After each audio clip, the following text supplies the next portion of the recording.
একদিকে যখন বন্যায় উত্তরবঙ্গ জুড়ে ত্রাহি ত্রাহি রব, তখন কলকাতায় পুজোর কার্নিভালে ব্যস্ত ছিলেন রাজ্যের মুখ্যমন্ত্রী মমতা বন্দ্যোপাধ্যায়, যা নিয়ে কটাক্ষ করেছে বিজেপি। এবং এই পরিস্থিতির পর উত্তরবঙ্গে কিন্তু এই মুহূর্তে আক্রান্ত হয়েছেন বিজেপি সাংসদ এবং বিজেপি বিধায়ক। তা নিয়ে চলছে তৃণমূল বিজেপির মধ্যে কাদা ছোঁড়াছুড়ি। চলুন দেখে নিই একটি বিশেষ প্রতিবেদন। প্রবল বৃষ্টি ও ধসে বিপর্যস্ত উত্তরবঙ্গ, চরম দুর্যোগে বিপর্যস্ত মানুষ। অন্যদিকে চড়ছে রাজনৈতিক পারদ, চলছে কাদা ছোড়াছুড়ি। দুর্যোগের করাল গ্রাস যখন নেমে আসছিল উত্তরবঙ্গে, তখন দক্ষিণবঙ্গের জেলায় জেলায় তো বটেই, নগর কলকাতাতেও কার্নিভালের ধুম ওঠে। রেড রোডে মহা সমারোহ হয়, যা নিয়ে কটাক্ষ করতে ছাড়েনি বিজেপি কংগ্রেস। যদিও পরিস্থিতি পরিদর্শনে ইতিমধ্যেই বিধ্বস্ত উত্তরবঙ্গে গিয়ে পৌঁছেছেন মুখ্যমন্ত্রী মমতা বন্দ্যোপাধ্যায়। সোমবার নাগরা কাটার পর মঙ্গলবার মিরিকে যান তিনি। দুধিয়ায় ত্রাণ শিবিরে পৌঁছে সেখানকার মানুষের সঙ্গে কথা বলেন মমতা বন্দ্যোপাধ্যায়। कोई कुछ से जो चला गया उसके लिए कुछ नहीं होता है। अगर घर चला जाता है तो घर हम कर सकते हैं, लेकिन जिंदगी चला जाता है तो हम कुछ नहीं कर सकते हैं। मौत सबसे खतरनाक होता है। जो परिवार आप लोगों ने परिवार का लफ्जों को वहाँ हराया, इसके लिए हम लोग को बहुत दुख है।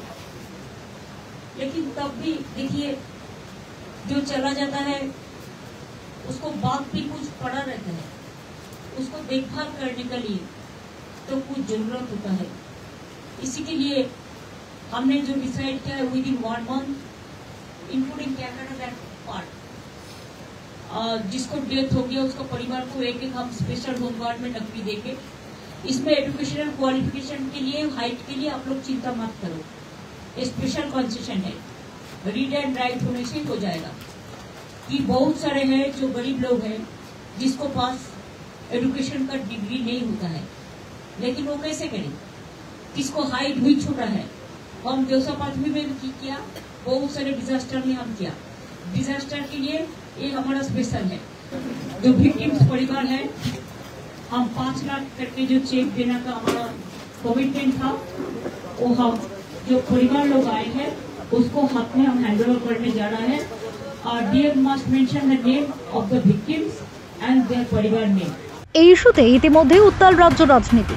মঙ্গলবার উত্তরবঙ্গে ক্ষতিগ্রস্ত এলাকা পরিদর্শনে যান রাজ্যের বিরোধী দলনেতা শুভেন্দু অধিকারী। পাশাপাশি হাইকোর্টের দ্বারস্থ হবেন বলে হুঁশিয়ারিও দিয়েছেন তিনি। নিশ্চিতভাবে ইন্ডিপেন্ডেন্ট এজেন্সি দিয়ে হওয়া উচিত। স্পিকার টেক আপ করেছেন, honourable speaker Om Birla, ST commission take up করেছেন, এবং আগামীকাল কলকাতা হাইকোর্টের ভ্যাকেশন বেঞ্চেও আমরা মুভ করছি। প্রসঙ্গত, সোমবার নাগরাকাটায় বিপর্যস্ত এলাকা পরিদর্শনে গিয়ে আক্রান্ত হন বিজেপি সাংসদ খগেন মুর্মু এবং বিধায়ক শঙ্কর ঘোষ। যদিও তৃণমূল মুখপাত্র কুণাল ঘোষের দাবি, খগেন মুর্মু ও শঙ্কর ঘোষ যে আক্রান্ত হয়েছেন এটা আসলে কেন্দ্রীয় বঞ্চনার জেরে জনরোষ। এদিকে বিজেপির রাজ্য সভাপতি শ্রমিক ভট্টাচার্যের পাল্টা দাবি, একটি নির্দিষ্ট সম্প্রদায় এই হামলা চালিয়েছে। NIA তদন্তের দাবি জানিয়েছেন তিনি। তৃণমূল কংগ্রেসের জামাতিদের দিয়ে, জিহাদিদের দিয়ে যেভাবে ভারতীয় জনতা পার্টির সাংসদ, বিধায়ক এবং নেতৃবৃন্দের উপরে আক্রমণ হলো খয়ের বাড়িতে, তা সম্পূর্ণ পূর্ব পরিকল্পিত।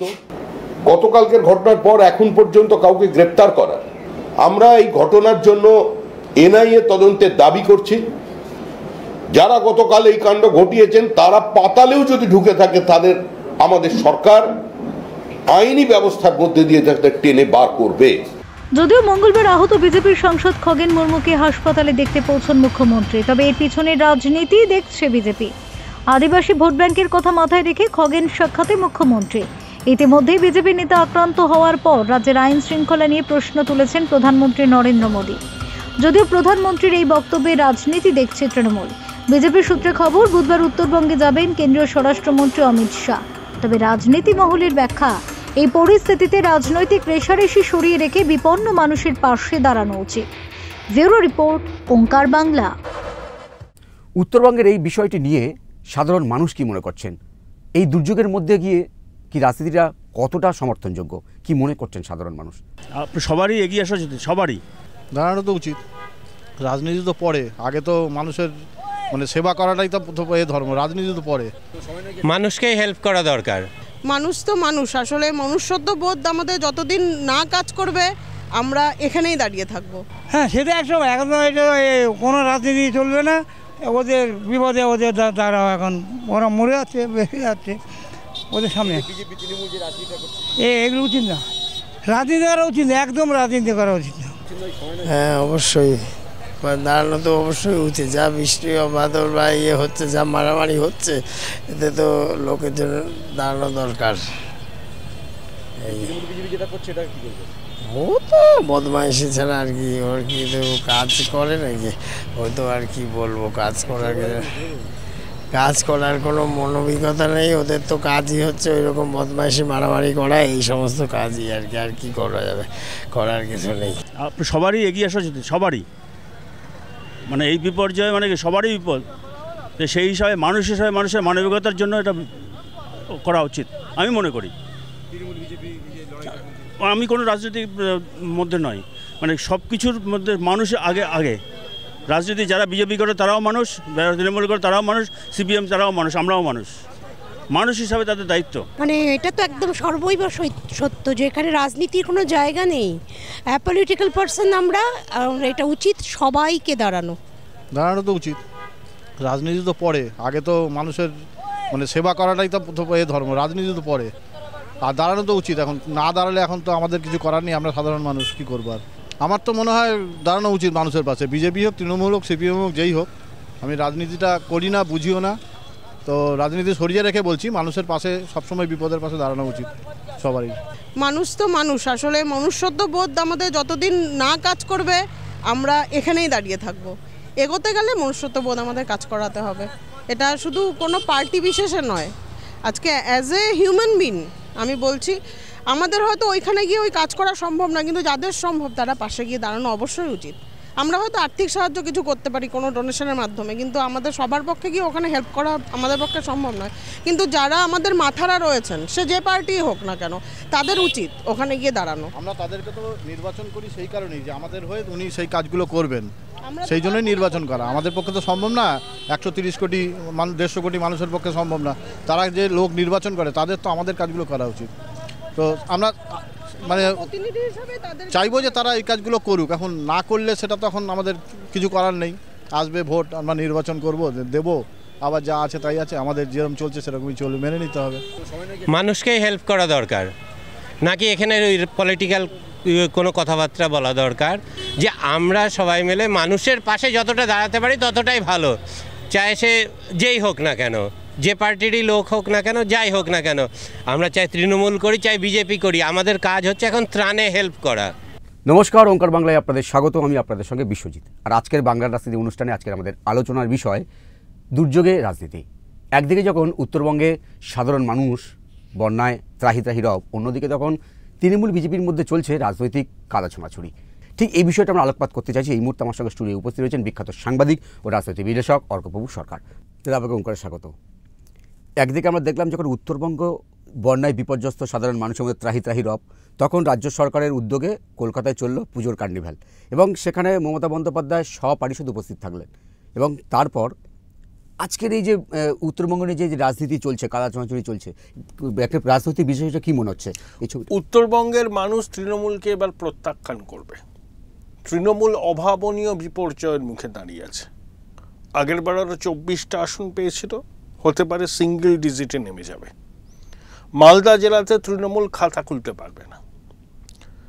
আর মাননীয় তোরা পশ্চিমবঙ্গ সরকার নয়, এটা দক্ষিণ কলকাতা বা কালীঘাটের সরকার। ওনার যদি এত উত্তরবঙ্গের প্রতি দরদ থাকে, উত্তরবঙ্গের রিপ্রেজেন্টেশন কোথায়? মন্ত্রিসভায় একটা ছেনো মস্তান 70 বছরের বৃদ্ধ উদয়ন গো, সে লোককে হুমকি দেয়, অকথা কুকথা বলে। উত্তরবঙ্গ উন্নয়ন মন্ত্রী, আর 2-3টে প্রতিমন্ত্রী আছে, হাফ প্যান্ট মন্ত্রী। তো মাননীয় মন্ত্রিসভার উজ্জ্বল মুখগুলো কারা? ফিরহাদ হাকিম, অরূপ বিশ্বাস, শোভনদেব চট্টোপাধ্যায়, মুখ্যমন্ত্রী নিজেই আছেন।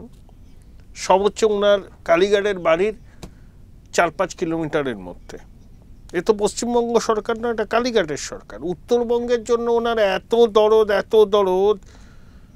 কয়েকটা দেখলাম যে উত্তরবঙ্গ উন্নয়নের যে বাজেট তার থেকে মাদ্রাসা শিক্ষার বাজেট বেশি। উত্তরবঙ্গের মানুষ ওনার চালাকি ধরে ফেলেছে। উনি ছুটি কাটাতে যান, পাহাড়ে যান, ক্লান্ত হয়ে যান, সেখানে পদচারণা করেন, চা বাগানে গিয়ে চা পাতা তোলেন, পাহাড়ি বাচ্চাদের আদর করেন, করতেই পারেন, সেটা নিয়ে কোনো অসুবিধা নেই। উনি শত চেষ্টা করে উত্তরবঙ্গের মানুষের হৃদয় জিততে পারবেন না। কেন পারবেন না? কারণ উত্তরবঙ্গের উন্নয়নের জন্য ওনার কোনো সদর্থক ভাবনা নেই। শুধুমাত্র 2-3টে জিনিস পাইয়ে দিলে হয় না, রোডম্যাপ করতে হয়, শিল্প কর্মসংস্থানের ব্যবস্থা করতে হয়, উত্তরবঙ্গের প্রপার রিপ্রেজেন্টেশন দরকার। বাম আমলে উত্তরবঙ্গ থেকে অনেক মন্ত্রী ছিল। অশোক ভট্টাচার্য নগর উন্নয়ন মন্ত্রী ছিলেন, শিলিগুড়ির মানুষ, বিধায়ক ছিলেন। প্রয়াত কমল গুহ কৃষিমন্ত্রী ছিলেন। কারামন্ত্রী ছিলেন বালুরঘাটের মানুষ বিশ্বনাথ চৌধুরী। এই 3টে নাম তো বললাম। তাও বাম আমলে সেভাবে উন্নয়ন হয়নি। বামেরা তো উন্নয়নটা বুঝতো না, ওরা পেঁচো পলিটিক্স করতো, সব কিছু পার্টি সর্বস্ব। তবে বাম আমলে এত করাপশন হয়নি যেটা তৃণমূলের আমলে হয়েছে। উনি কার্নিভাল অনেকদিন আগে স্থির করা হচ্ছে, কার্নিভাল আমি ক্যান্সেল করবো না, হতেই পারে, আমি এটা নিয়ে কিছু বলছি না, ফট করে ভাবে ক্যান্সেল করা যায় না। তো উনি থাকলেন কেন? উনি না থেকে, উনি নবান্ন থেকে বা কালীঘাট থেকে কন্ট্রোল করতে পারতেন। DG, home secretary, chief secretary 2-3 জন মন্ত্রীকে পাঠিয়ে দিতেন, ওনার ইন্দ্রনীল সেন মিলে কার্নিভাল সামাল দিত। কিন্তু উনি ওই প্রচারের লোভ সামলাতে পারেননি। যতটা না মা দুর্গার দিকে ক্যামেরার মুখ, দিদিমণির দিকে ততটাই মুখ। তাই প্রচারের আলো উনি খুব ভালোবাসেন, সেই জন্য ওনার প্রচার যাতে হয় সেই জন্য কোষাগারের টাকা খরচ করে সংবাদপত্রে বিজ্ঞাপন দেন। আবার এখানে কোনো কি বলবো পাকাপাকি নিয়োগ হয় না, সব কন্ট্রাকচুয়াল। কিন্তু এক্ষেত্রে ওনার টাকা পয়সার কোনো অভাব নেই। এগুলো হচ্ছে কি বলবো আর কি, আত্মপ্রচার, আত্মকেন্দ্রিক। ভোগে যাক উত্তরবঙ্গ, আমার হাসি মুখের ছবি থাকুক। উনি তো যে না যেতে পারতেন, যে এত বড় একটা দুর্যোগ হয়েছে আমি যাব না, আমার মন ভালো নেই, অনুষ্ঠান চলুক, ভালো করে চলুক, আমার মন্ত্রী। আপনি যেটা বলছিলেন উল্টে যদি এটা করতেন আপনার কথা অনুযায়ী, তাহলে মমতা বন্দ্যোপাধ্যায়ের বিরুদ্ধে আরো ভালো প্রচার হতো বরঞ্চ। হ্যাঁ, সবাই বলতো যে দিদি সত্যি সংবেদনশীল একটা ঘটনা ঘটেছে বলে তিনি নিজে থাকলেন না, এটা ওয়াইজ ডিসিশন হতো। কিন্তু প্রচারের আলো হাতছাড়া করতে তিনি চাননি। কিন্তু এটাতে তার নেগেটিভ প্রচার হলো, ওই রকম পদক্ষেপ নিলে পজিটিভ প্রচার হতো। আসলে ওনাকে ভালো পরামর্শ দেওয়ার লোক নেই, সব আমচা চামচা বেলচা ঘিরে রেখেছে। উনি যেটা বলেন তাহলে হ্যাঁ হ্যাঁ হ্যাঁ হ্যাঁ করে। সত্যি কথা, ন্যায্য কথা, মানুষ কি বলছে, কি ভাবছে, সেটা যদি ওনাকে স্পষ্ট করে বলা হতো তাহলে দিদিমণি বুঝতেন। মানুষের পালস উনি বোঝেন তো, কিন্তু এখন একটা বৃত্ত ওনাকে ঘিরে রেখেছে, তারা তাদের মতো করে দিদিমণিকে ফিডব্যাক দেয়। সেই জন্য বাস্তব সম্পর্কে দিদিমণি অনেক সময় ওয়াকিবহাল হন না, এক্ষেত্রেও তাই হয়েছে। কিন্তু আপনি বলছেন উত্তরবঙ্গে নজর দিচ্ছে না, কিন্তু উনি হোমগার্ডের চাকরি এবং 5 লক্ষ টাকা ক্ষতিপূরণ ঘোষণা করেন। কি আছে, উত্তরবঙ্গের জন্য কিছু করেননি উনি। ট্যুরিজমটাকে ঢেলে সাজাবার চেষ্টা করেছেন, ওটাকে যদি আপনি পজিটিভ বলেন, শিল্প কলকারখানা কিচ্ছু নাই, ট্যুরিজমটাকে চেষ্টা করেছেন। এই যে চা বাগানে বোনাস দেওয়ার কথা হঠাৎ করে বলে দিলেন 20%, হয় না, 8.33% হঠাৎ করে মনে হলো বলে ঘোষণা হয়ে গেল। তাহলে এদের যদি চা বাগানে ঝাপ বন্ধ হয়ে যায়, দায়িত্ব কে নেবে? বামেরাও উত্তরবঙ্গের সমস্যা সমাধানে উদ্যোগী হয়নি, তৃণমূল হয়নি। তৃণমূল যেটা করেছে, মুখ্যমন্ত্রী বারবার গেছেন, প্রচুর প্রচার হয়েছে, উত্তরকন্যা টন্যা সব হয়েছে। তো উত্তরকন্যায় কজন আমলা বসে? এত বাজেট কম কেন উত্তরবঙ্গ উন্নয়ন দপ্তরে? কেন উত্তরবঙ্গ থেকে মন্ত্রিসভায় গুরুত্বপূর্ণ পদে প্রতিনিধিত্ব নেই? সবই ওনার বাড়ির চারপাশের 4-5 কিলোমিটারের মধ্যে। তারপরে উনি উত্তরবঙ্গের জন্য মায়াকার না কাল্পেন? উত্তরবঙ্গের মানুষকে এত বোকা নাকি? উচিত শিক্ষা দেবে নির্বাচনে। এবার তৃণমূল ধুয়ে মুছে সাফ হবে উত্তরবঙ্গে। উত্তরবঙ্গে কিন্তু আসনের দিক থেকে যদি দেখি আমরা, তাহলে কিন্তু শক্ত ঘাটে বিজেপির। সেখানে একজন বিজেপির সাংসদ বিধায়ক আক্রান্ত হচ্ছে, এটা কি কোনো আইন শৃঙ্খলা ব্যর্থ বলে মনে হচ্ছে আপনার? ওই বিশেষ সম্প্রদায়ের কিছু দুষ্কৃতী এটা করেছে, যারা শুভেন্দুর কনভয়ে হামলা চালিয়েছিল কুচবিহারে অগাস্ট মাসে। এই দুষ্কৃতীরাই তো তৃণমূলের ওই ভোটে রাস্তায় নামে মানুষকে থ্রেট করে। তবে কোনো দুষ্কৃতিকে এবার ভোটের ময়দানে দেখা যাবে না, যথাযোগ্য স্থানে তারা থাকবে। ওই শাহজাহান, জাহাঙ্গীর, কাইজার, মুদাস্সার, মিনি, ফিরোজকে এবার দেখা যাবে না ভোটের ময়দানে। তৃণমূল তো আত্মঘাতী গোল করলো। ওই বিশেষ সম্প্রদায়ের দুষ্কৃতীদের পথে নামিয়ে শঙ্কর ঘোষ এবং খগেন মুর্মুকে যেভাবে আক্রমণ করা হলো, সারা ভারতবর্ষ দেখলো, প্রধানমন্ত্রী রিয়াক্ট করলেন। আজকে যেই দেখেছেন আদিবাসী একজন নেতার রক্ত ঝরছে, দৌড়ে চলে গেছেন মুখ্যমন্ত্রী হসপিটালে ওনাকে দেখতে। ওটা ভোটের জন্য। বিজেপিকে আর কিচ্ছু করতে হবে না। খগেন মুর্মুর ছবিটাকে নিয়ে, রক্তাক্ত ছবিটাকে নিয়ে আদিবাসী অধ্যুষিত কেন্দ্রগুলিতে শুধু প্রচার করুক, তাতেই হয়ে যাবে। এখানে আমি একটা স্পেসিফিক জানতে চাইবো যে মমতা বন্দ্যোপাধ্যায় হঠাৎ কেন গেলেন? তার কি কোথাও কি আদিবাসী ভয় পেয়ে গেছেন, ভয় পেয়েছেন, যেটা আদিবাসী সমাজের কাছে ভালো বার্তা যাবে না, সেই জন্য গেছেন, আর কিচ্ছু নয়। উনি সবসময় ভোটের অঙ্ক কষেন, দেখেছেন এটা সেম সাইড গোল হয়ে গেছে, সারা দেশ জুড়ে প্রতিবাদ হয়েছে, এবং কারা ইনভলভ সেটা শুভেন্দু জানিয়ে দিয়েছেন। তাদের বিরুদ্ধে ব্যবস্থা নেবেন এটা শুভেন্দু বলেছে, আমি হাইকোর্টের দ্বারস্থ হব। কিন্তু সেই জন্য মুখ বাঁচাতে গেছেন, মুখ রক্ষা করতে। কিন্তু তৃণমূল বলছে শঙ্কর ঘোষ এবং খগেন মুর্মুর উপরে যে আক্রমণ হয়েছে এটা সম্পূর্ণ ওখানকার সাধারণ মানুষ যারা, তাদের ক্ষোভের বহিঃপ্রকাশ। কারণ 100 জনের কাজের টাকা দীর্ঘদিন আটকে রেখেছে, তৃণমূলের অভিযোগ এটাই। চুরি করলে তো টাকা আটকে থাকবেই। এখানে বিজেপি সরকার না আসলে কোনো কেন্দ্রীয় প্রকল্পের টাকা পশ্চিমবঙ্গের মানুষ পাবে না, একদম সাফ। যেগুলো আছে সেগুলো আগামী দিনে পাবে না। চুরি বন্ধ না করতে পারলে, যে টাকা চুরি হয়েছে সেগুলো উদ্ধার করুক আগে এবং এফআইআর করুক, তবে হবে। বিজেপির নেতারা যাচ্ছেন, শুভেন্দু অধিকারী গেছেন, মমতা বন্দ্যোপাধ্যায় রয়েছেন, এবং এই যে আক্রান্ত হওয়ার ঘটনায় প্রধানমন্ত্রী কমেন্ট করেছেন। এই ঘটনাটাকে ওরা বলছে যে বিজেপি রাজনীতি করছে এটা নিয়ে, এবং কালকে আমরা জানতে পারছি যে বুধবার দিনকে অমিত শাহ আসছেন, ঘটনাস্থলে যাবেন। তো রাজনীতি করছেন তো মমতা বন্দ্যোপাধ্যায়। উনি সবসময় একটা কল্পিত প্রতিপক্ষকে খাড়া করেন, নিজেকে মনে করেন অপাববিদ্য। এই যে কলকাতায় মহালয়ার পরে 5 ঘন্টার বৃষ্টিতে কলকাতা জলমগ্ন হয়ে গেল, উনি কার ঘাড়ে দোষ দিলেন? ডিবিসি, পাঞ্চেত, ফারাক্কা জল ছেড়েছে। ওনার উড়ুকা তো মন্ত্রণা কী করে? নয়নজলি ভরাট করে, পূর্ব কলকাতা জলাভূমি বুঝিয়ে অবৈধ নির্মাণ করে, কলকাতা থেকে জল পূর্ব দিকে ঢাল বেয়ে গড়িয়ে যায় এবং ইস্ট ক্যালকাটা ওয়াটারল্যান্ড হয়ে বিদ্যাধরী নদীতে পড়ে। তাহলে সেই পূর্ব কলকাতার জলাভূমিতে যদি অবৈধ নির্মাণ হয়, তা জলটা গড়িয়ে কোন দিকে যাবে? এই যে ভিআইপি রোড দিয়ে এয়ারপোর্ট দিকে যেতে গেলে বাঁদিকে লেকটাউন পর্যন্ত নয়নজলি ছিল, ভরাট করেছে। কে করেছে? সবাই জানে। নিজেরা অবৈধ নির্মাণ করবেন, জলাভূমি ভরাট করবেন, আর ডিবিসি ঘাড়ে দোষ চাপাবেন। বলছেন যে ভুটান থেকে জল ছেড়েছে, সিকিম থেকে জল ছেড়েছে। আচ্ছা, ওই তিস্তা, তোরসা, রায়ডাক এইসব নদীর জল, টানাটানি নদীর জল থেকে বালি, পাথর, জঙ্গল ধ্বংস কি ভুটানের লোকজন করেছে? এ তো তৃণমূলের লোকেরা করেছে। এক শ্রেণীর আমলা, এক শ্রেণীর রাজনৈতিক নেতার মদতে নির্বিচারে প্রাকৃতিক সম্পদ লুট হয়েছে, নদীর নাব্যতা কমে গেছে। দিদিমণি এসব দেখেও দেখতে পান না, এর ওর ঘাড়ে দোষ চাপান। এখানে প্রশাসন বলে কিন্তু কিচ্ছু নেই, একটা চৌর্যবৃত্তির সাম্রাজ্য আছে। যে বিশেষ সম্প্রদায়ের গুন্ডারা রাস্তায় নেমেছিল, এরাই তৃণমূলের হয়ে ভোট করায়। এরা ভয় পেয়ে গেছে, যদি এই সরকার না থাকে এদের অশেষ দুর্গতি হবে। তাই যেন তেন প্রকারণে স্বচ্ছ নির্বাচন রুখতে হবে, কিন্তু পারবে না। এবারে এটা পারবে না।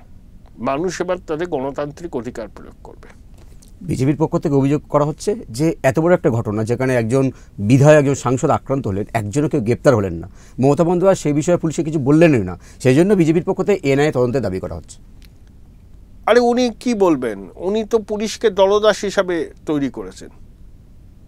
ওনার সৎসাহস আছে নাকি দুষ্কৃতীদের ধরবার জন্য? তার উপর বিশেষ সম্প্রদায়ের গায়ে তিনি হাত দেবেন না।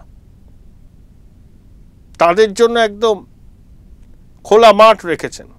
সেই জন্য শাহজাহান বেড়ে ওঠে, জাহাঙ্গীর, কাইজার, মুদাস্সার, মিনি, ফিরোজদের দাপাদাপি দেখতে হয়। এটাই বাস্তব। তোষণকে উনি শিল্পের পর্যায়ে নিয়ে গেছেন। তবে এরা সেম সাইড গোল করেছেন। উত্তরবঙ্গে ডাবল ডিজিট পেরোবে না তৃণমূল। বেরোবে না ডাবল ডিজিট। শুধু উত্তর দিনাজপুরে, দক্ষিণ দিনাজপুরে কটা আসন পাবে, কুচবিহারে এক আধটা পেতে পারে, ওই সিতাই টিতাই, ওই কুচবিহার 2-3টে ধরে নিন, জলপাইগুড়ি খাতা খুলতে পারবে না, আলিপুরদুয়ার খাতা খুলতে পারবে না, দার্জিলিংয়ে খাতা খুলতে পারবে না, উত্তর দিনাজপুর দক্ষিণ দিনাজপুর মিলিয়ে কয়েকটা পাবে, মালদায় খাতা খুলতে পারবে না। 54টার মধ্যে আগের বার 24টা পেয়েছিল, এবার সিঙ্গেল ডিজিটে নেমে যাওয়ার সম্ভাবনা প্রবল। একদম শেষ আপনার কাছে, মমতা বন্দ্যোপাধ্যায় কোথায় একটা যেন আজকে যা মারা গেছিলেন তাদের পরিজনদের সাথে যখন কথা বলেন, তিনি বললাম আই অ্যাম সরি, আমার কিছু করার ছিল না, তবু আমি যেটুকু সাহায্য করার সেটুকু করছি। কোথায় অসহায়। উনি নাটক করতে গেছেন, নাটক করতে গিয়ে উনি এসব করেন, আমলা টামলাতে নিয়ে গিয়ে হোমগার্ডের চাকরি, ক্ষতিপূরণ ইত্যাদি, ঠিক আছে, সেটা করেছেন, মানবিকতার খাতিরে করেছেন। তা ওনার লুম্পেন বাহিনী যে আক্রমণ করলো, সেই লুম্পেন বাহিনীকে ধরুন, আর যারা তিস্তা, তোরসা, রায়ডাক টানাটানি নদীর থেকে, নদীর বুক থেকে অবৈধভাবে বালি তোলে, নুড়ি পাথর তোলে, জঙ্গলের গাছ কাটে, এক শ্রেণীর আমলা, এক শ্রেণীর নেতা, তাদের বিরুদ্ধে ব্যবস্থা নিন। হিম্মত আছে? হিম্মত নেই। পার্টি ফান্ডের টাকাটা তো আসে, সব তো 75-25-এর গল্প সব জায়গায়, এখানেও তাই হয়েছে, এখানেও তাই হয়েছে, কলকাতাতেও তাই হয়েছে। উনি লোককে দোষ দিয়ে বেড়ান, এটা ওনার স্বভাব। সত্যি কথা উনি খুব কম বলেন, অর্ধসত্য বলেন, আর অধিকাংশ ক্ষেত্রে মিথ্যা কথা বলেন। আপনাকে অসংখ্য ধন্যবাদ। রাজ্যের মুখ্যমন্ত্রী মমতা বন্দ্যোপাধ্যায় ইতিমধ্যেই হোমগার্ডের চাকরি এবং 5 লক্ষ টাকা ক্ষতিপূরণ, তারপরেও চলছে রাজনৈতিক বিতর্ক। সেদিকে আমাদের অবশ্যই নজর থাকবে, প্রত্যেকটা মুহূর্তের আপডেট আপনাদেরকে দিতে থাকবো। এই মুহূর্তে আপাতত এই পর্যন্তই। অন্যান্য খবরের জন্য চোখ রাখুন ওঙ্কার বাংলায়।